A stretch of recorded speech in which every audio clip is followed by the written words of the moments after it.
Ассаламу алейкум, кадерле тамашачылар. Аллаһның Рәсүле сахабалары белән мәчеттә булган чакта, мәчеткә бер кеше кирип, 2 рәкъәгать намаз укыган һәм кычкырып дуга кыла башлаган. Дугасында ул: "Я Раббым, миңа һәм Мөхәммәдкә мәрхәмәтле бул, безнең икебезгә генә рәхимле бул" дигән.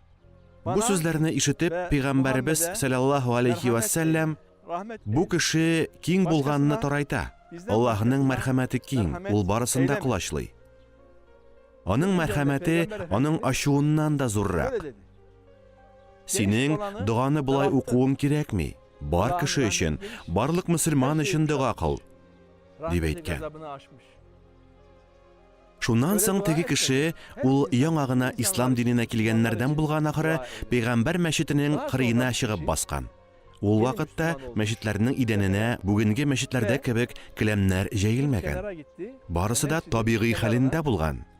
Һәм Пәйгамбәребезнең "Бар җир минем өчен мәчет булды" сүзләренә рас килгән. Мәчет идәне җирдән булган, аның өстендә ком, вак ташлар да яткан.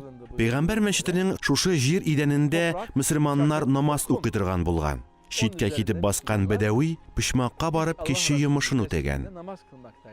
Сахабалар аякка сикереп басканнар һәм шул бәдәвигә ташланырга торганда, аларны Пәйгамбәребез туктаткан. Ул: "Туктагыз. Берничә чирәк су алып килеп, шул урынга салыгыз. Су җиргә сеңсен.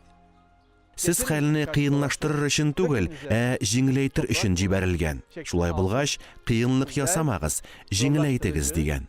Пәйгамбәребез саллаллаһу алейхи ва саллям кешеләрне дин нигезләренә өйрәткәндә, белмәгән әйберне аңлатканда, укытуны җиңеләйтергә тырышкан.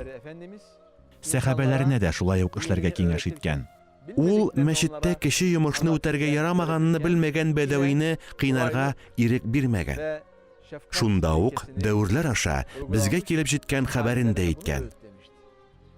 Сез хәлне кыенлаштырыр өчен түгел, җиңеләйтер өчен җибәрелгән.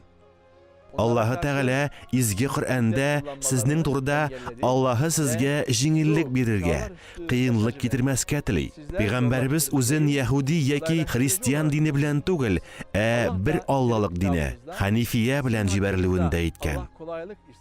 Шуңа күрә ул кешеләрне сабыр, мәрхәмәтле булырга үгетләгән. Соңрак Пәйгамбәрбез бәдәвигә бу урынның Аллаһыга гыйбадәт кылу өчен икәнен, мәчеттә үзеңне алай тотырга ярамаганын аңлаткан. Шул рәвешле аның үзенә карата алган. Аллаһы Тәгалә игътибарын кешенең күңеленә, йөрәгенә юнәлтүен истә тотырга кирәк.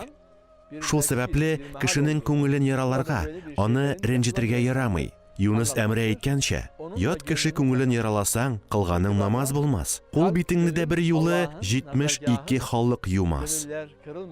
Без барыбыз да бу дөньяга кеше күңелләрен рәнҗетер өчен түгел, аларны яңартыр өчен килгән. Без кешеләрнең күңелен яулап алырга омтылырга тиеш. Кемнеңдер хатасын, ялгыш гамәлен күреп, аларны көч белән түгел, мәрхәмәтлелек, сабырлык белән төзәтергә кирәк. Кешеләргә хак юлны күрсәтүдә тырышырга кирәк. Пәйгамбәребез игелек илчесе булган һәм безнең дә шундый ук булуыбызны теләгән.